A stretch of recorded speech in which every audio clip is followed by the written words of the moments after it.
Jest 9 rano w sobotę 20 lipca. No i zobaczmy, co słychać u pomidorów. Zobaczcie, pomidory totalnie mnie już przerosły. W tym roku mam bardzo wysokie pomidory w tym tunelu. No jeszcze tutaj niewiele dojrzewa, ale pojawił się jeden problem, to znaczy szara pleśń. I myślę, że jest to dlatego, że po raz pierwszy w życiu uprawiam pomidory na 2 pędy, a wcisnęłam ich tu tyle, jak zawsze na 1 pęd. No i przewiew jest trochę słaby. Drzwi są zawsze otwarte. Jest tutaj w nich siatka, żeby mi zwierzęta nie wchodziły. No i z tego powodu, że są na 2 pędy, jest trochę zagęszczenie, nie ma przewiewu. Była duża różnica temperatur pomiędzy nocą i dniem. W nocy bywało nawet 8 stopni ostatnio w dzień.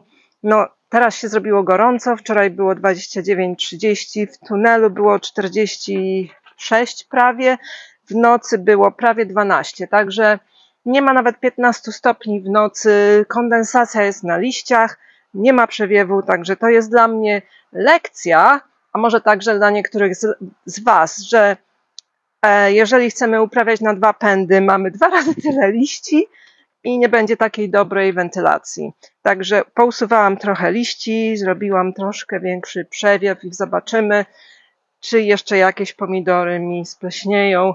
Mam nadzieję, że nie, Boże. Tu przy samym wejściu mamy mega groniasty czerwony, który jest bardzo oporny w zawiązywaniu owoców, ale zawiązują się, zobaczcie. Pomału się zawiązują. To nie jest taki pomidor, że wszystkie naraz pomidory się zawiążą i dojrzeją.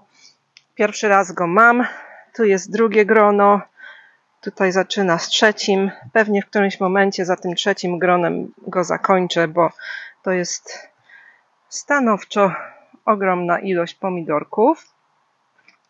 Tutaj mamy pomidor, który ma być Caramel Miracle, ale nie jestem pewna, bo ze zdjęć widziałam, że wygląda trochę inaczej.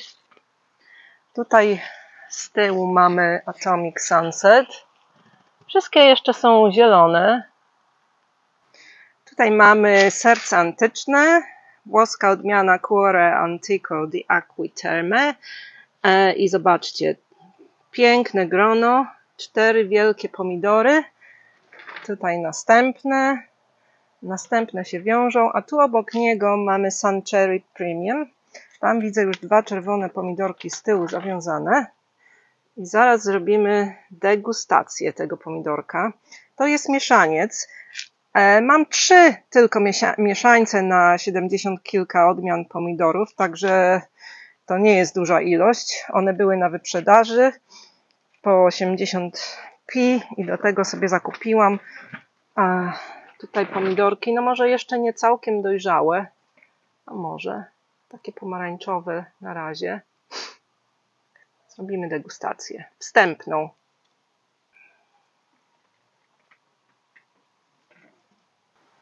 Zdejmę mikrofon dla osób wrażliwych na mlaskanie.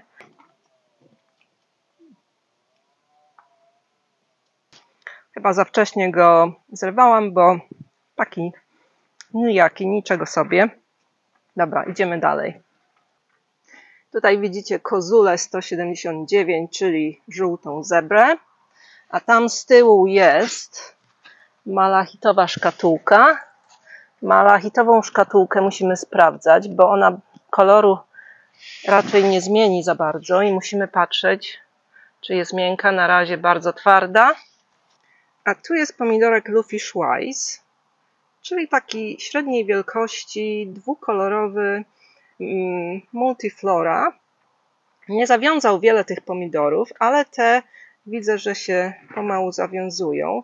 I też tak jak mega groniasty, nie wszystkie naraz. Widzę, że są zawiązane, ale niektóre są zawiązane wcześniej, niektóre później, co przy mega groniastym multiflorze jest nawet korzystne, że nie mamy wszystkich tych pomidorów naraz, bo to grono, zobaczcie, jest duże i będzie miało pewnie że ze 100 pomidorków. Tutaj już jest następne. Tutaj strefa pomidorów, które mają potencjał do pleśnienia i widzicie, usunęłam większość liści na dole, żeby zrobić przewiew. To jest ananas noir.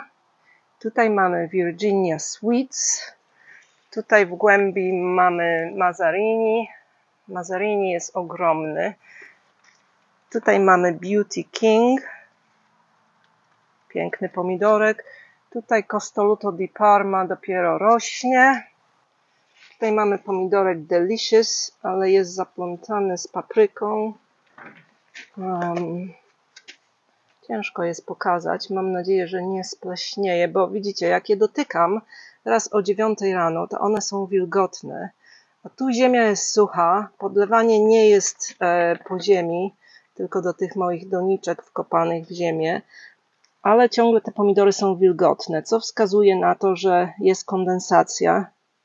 Zobaczcie, nie wiem, czy to widzicie, ale są mokre. Tutaj pomidorek Coyote, takie maleństwa, to będą żółte pomidorki i to jest właśnie odmiana, która jest raczej dzika, nie jest tak bardzo hodowana, bo widzicie, maleńkie, żółte pomidorki, ale mają być fajne w smaku. I ta odmiana właśnie wytwarza takie liście albo wilki na liściach. I to jest jedyna, jeżeli dobrze pamiętam, która to robi. I myślę, że te odmiany, które są raczej dzikie, tak mają, że wytwarzają liście wilki wszędzie. Tutaj następne grono. Tutaj odmiana Anthony's Passionate Heart. Ogromne serca. Nie mogę, zobaczcie. Takie fajne serca. I tutaj właśnie był mój Guido, który spleśniał. I Guido to był najbardziej wyczekiwanym moim pomidorem, ale tutaj nie ma, po prostu ich nie ma. Jeden staśmiony, tu będzie jeden malutki, tu jakiś staśmiony i dopiero gdzieś tam wysoko to będą pewnie jakieś porządne Guido, ale gdzieś, nie wiem, za jakiś miesiąc. Tutaj pomidor Giant Belgium, jak widzicie, jest Giant, ale też owoce są wilgotne, także kondensacja tutaj powoduje problemy. Tutaj ten pomidorek to jest Mariana's Peas, ten pomidor z historią, ale też nie wiem, czy się doczekam, bo pomidorki są mokre, kurcze.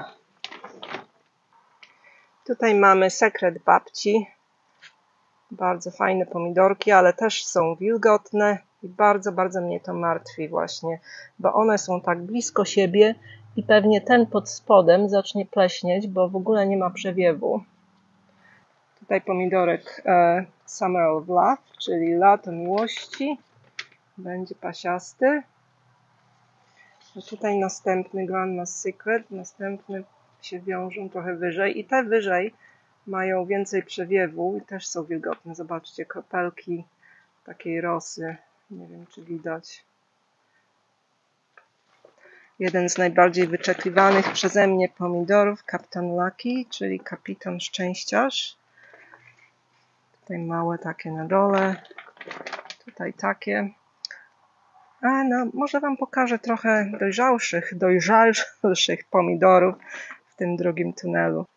No ale zanim dojdziemy do tego tunelu, to wam pokażę, co tu po drodze. Pokażę wam melony. Melony tutaj są pod taką półfolią i są. Zobaczcie. I jak dotrwają, to będą, bo mój kopacz tam wszedł i wykopał wielką dziurę tam i po prostu to było właśnie w tym miejscu, gdzie rósł arbuz i arbuz cały zwiędł. Zobaczcie, to jest arbuz i właśnie się zastanawiałam, dlaczego więdnie. Zaczęłam szukać i znalazłam dziurę po zającu. Jest jeszcze więcej tutaj tych melonów, także mam nadzieję, że przy dobrej pogodzie melony będą. Zobaczcie. Są różne odmiany, do tego różnie wyglądają.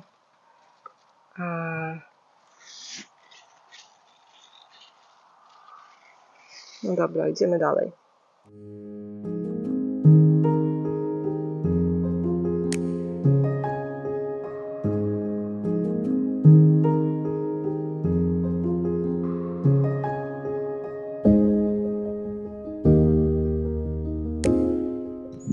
Moje ogórki rosną, szaleją. Są już pierwsze ogórasy. Ten sobie zbiorę. To jest chyba odmiana Diamant F1. I tutaj po prostu je zakręcam na sznurki. I nareszcie pomidorki, ogórki ruszyły. Mają sporo kwiatków, ale jeszcze nie ma pomidorków. To znaczy ogórków. Idziemy dalej.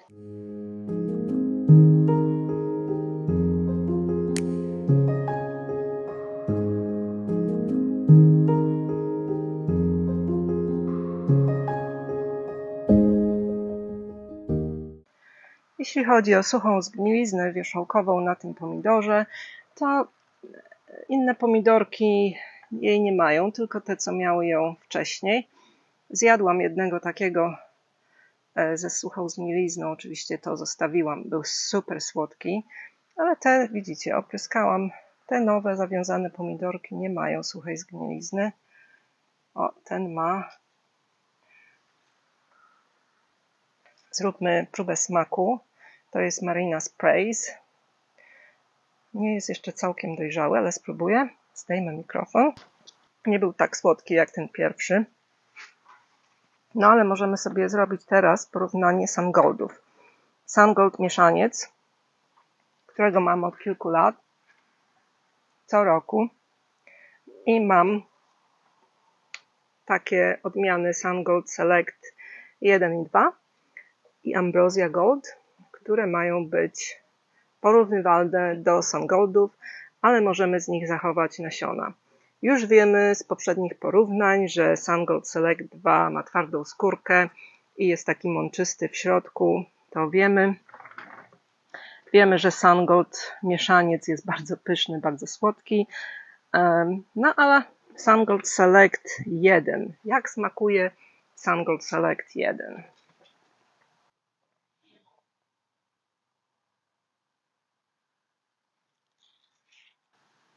Ok, Sungold Select 1. Jak smakuje?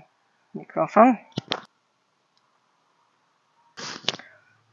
Myślę, że jest podobny do Sungolda F1, ale ma troszkę inny smak, ma troszkę twardą skórkę, ale nie aż tak twardą jak Sungold Select 2. Ale jeżeli bym nie miała nasion Sungolda F1, to ten jest nawet fajny. Ale zobaczymy jeszcze Ambrosię Gold. Momencik. Ambrosia Gold. Smakujemy. Ambrosia Gold. Myślę, że jest lepsza. Słodko-kwaśna. Skórka też była troszkę twarda. No i spróbuję teraz Sungolda F1, żeby mieć porównanie w tym samym czasie.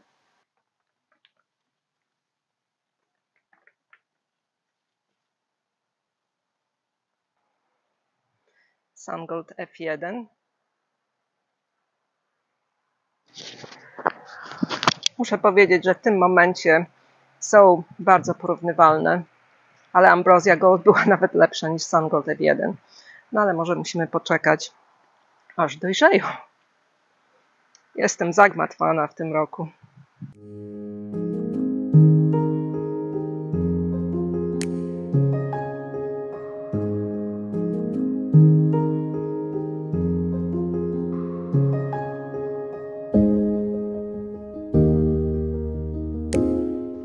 Tutaj w tym tunelu większość pomidorów nie jest aż tak wysoka jak w tym pierwszym, ale zobaczmy, już mamy dojrzały pomidorek Sunbelle. Ja jeszcze go nie próbowałam, mam w domu jeden owoc, ale czekam aż cały się zrobi pomarańczowy. Tu mamy Accordion Cherry, tu mamy Brandywine, tutaj mamy Rapunzel. Zobaczcie, on ma właśnie mieć takie warkocze i ma. I tu już jeden pomidorek się robi pomarańczowy. Tutaj mamy persimmon ogromny, Tu obok niego Ozark Sunset. Tutaj Big Chief. Spore pomidorki. Tutaj mamy serce białoruskie.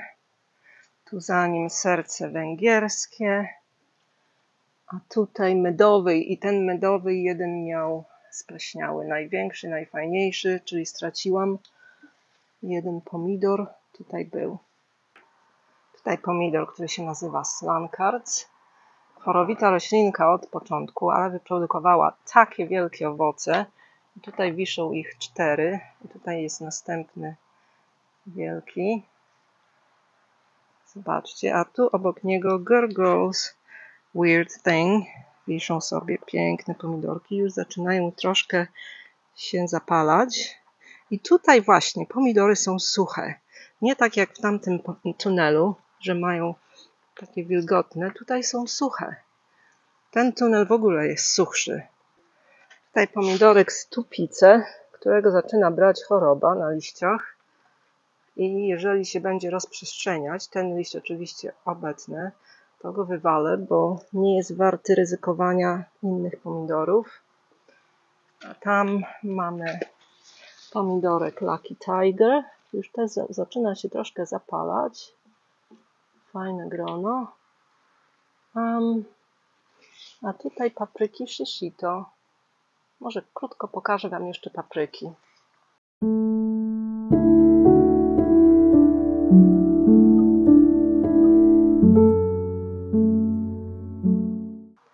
Moje papryki w tym momencie wyglądają tak. Ta najwyższa to jest Padron. Jest już całkiem sporo owoców zawiązanych. Najładniej z nich wygląda zorza, bo jest żółta. No ale to jest jeszcze niedojrzała, bo zorza przebarwia się na czerwono. Jest całkiem sporo. No i mamy jeszcze tutaj zawiązaną lamię. Lamia. Tutaj prawdopodobnie King of the North. Mamy sporo owoców, ale wszystkie zielone i właśnie mam w planie,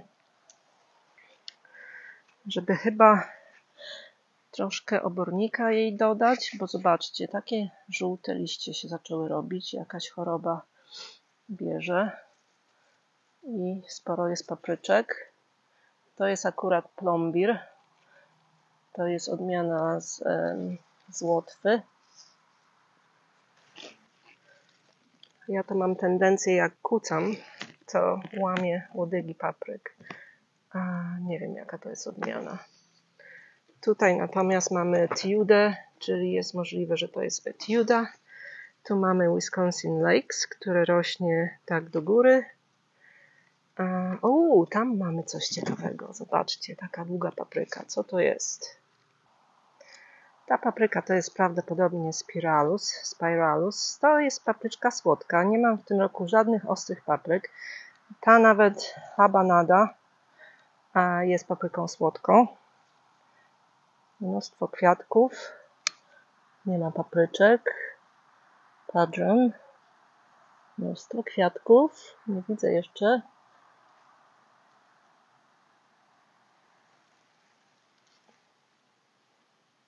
Etiuda. Piękna ta zorza. Zobaczcie, na takiej małej roślince. 3 wielkie owoce. I fajnie wyglądają, jak nie są zielone, tylko są takie właśnie żółte. Bardzo mi się to podoba. Nigdy wcześniej nie miałam zorzy, ani żadnej z takich papryk, które tak się wybarwiają. Tam z tyłu jest jeszcze 3 czy 2, czyli 5 owoców na takim małym krzaczku, który pewnie muszę podeprzeć. Tutaj lamia. Oda jest przepiękną papryką. Już od samego dziecka. Zobaczcie, przepiękna.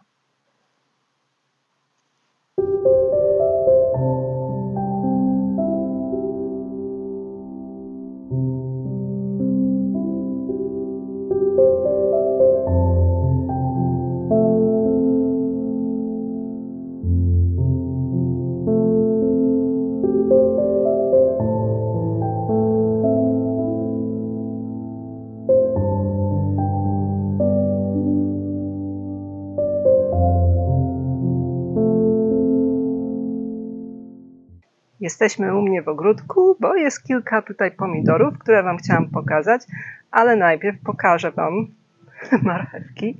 Mała rzecz, a cieszy. Kolorowe marchewki z działki. To była taka mieszanka tych marchewek. No i mam ten pomidorek Sunbell, który trzymałam przez kilka dni na parapecie w domu. No i zobaczymy, jak smakuje Sunbell. Oczywiście mikrofon najpierw off. Mówiłam Wam bez mikrofonu, bo się zapomniałam, ale ten pomidorek Sunbell jest bardzo smaczny. Ma taką konsystencję winogrona, ale nie jest aż taki słodki jak winogrono, ale jest bardzo taki gładziutki, bardzo cienka skórka, jak winogrono, tylko nie ma w środku pestek, a bardzo smaczny. A teraz Wam pokażę te pomidory, które są za mną. Najfajniejszą odmianą pomidora u mnie w ogródku z tych karłowych jest ten Pink Passion. Zobaczcie, już się zapala i tutaj ma następny pomidorek. Tutaj ma dwa następne. No super. A tutaj moja miniaturka mikrokarzełek Wilma. Pierwszy pomidorek, drugi pomidorek i mam ich 3. A tutaj ta maleńka papryczka Sunset. No wiecie co, nie spodziewałam się, że to będzie takie maleństwo. Zobaczcie, i to jest słodka papryka, to nie jest chili. Tutaj mam też rodzynki brazylijskie i różne inne rzeczy. Ale tutaj mamy także Grinch, który ma zielone koktajlówki. Wczoraj jedną spróbowałam, bo wydawała się miękka, ale niestety nie były jeszcze dojrzałe. To jest Grinch. Tutaj mamy Dwarf Parfait, który na razie ma jeden pomidorek tutaj z tyłu. No i wygląda na to, że jest bardzo późny. Tutaj mamy Dwarf Purple Heart. I dużo kwiatów w ogóle jest na samym czubku, zobaczcie. Więc wczoraj wieczorem podeszłam ze szczoteczką elektryczną i trochę nimi powibrowałam. Zobaczymy, ale niektóre odpadają. A tutaj mamy Dwarf Adelaide Festival. Też dosyć późny pomidor, bo dopiero ma takie małe pomidorki. Ale też bardzo dużo kwiatków na czubku, na samym czubku. A tutaj mamy Malia Rosa, która jest obsypana kwiatami. Ona była później dosiana w kwietniu, jest na zewnątrz. Dopiero ma pierwsze małe takie zielone pomidorki. No, ale mam nadzieję, że nadgoni i będzie miała mnóstwo pomidorków. To jest odmiana samokończąca albo półsamokończąca takiej wysokości, gdzieś 80 cm. I ma mnóstwo kwiatków. A tutaj mamy Uluru Ochre, też jest posiana później, dlatego nie ma jeszcze nic zawiązane, tylko mnóstwo kwiatków, ale mam nadzieję, że coś będzie. I widzicie, cechą tych odmian karłowych jest to, że liście są takie pokarbowane, grube i łodygi są bardzo grube, ale ponieważ był wiatr, więc musiałam wstawić te kijki, bo się przewracały, ale ogólnie one się w większości trzymają pionowo, bez potrzeby podpierania. Z tym, że no było trochę wiecznie, więc na wszelki wypadek je podparłam. A tutaj ciekawostka, to jest rodzaj zatrwianu. Nazywa się rat tail status, czyli ogon szczura.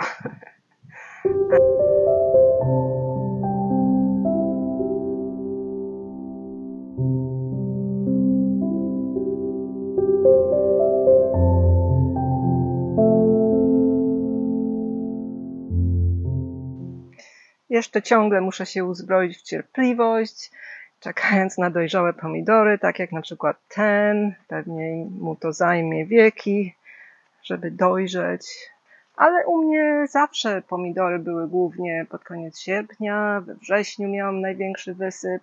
Także trochę jest opóźnione w tym roku, a wy macie przyspieszone wszystko, także muszę być cierpliwa.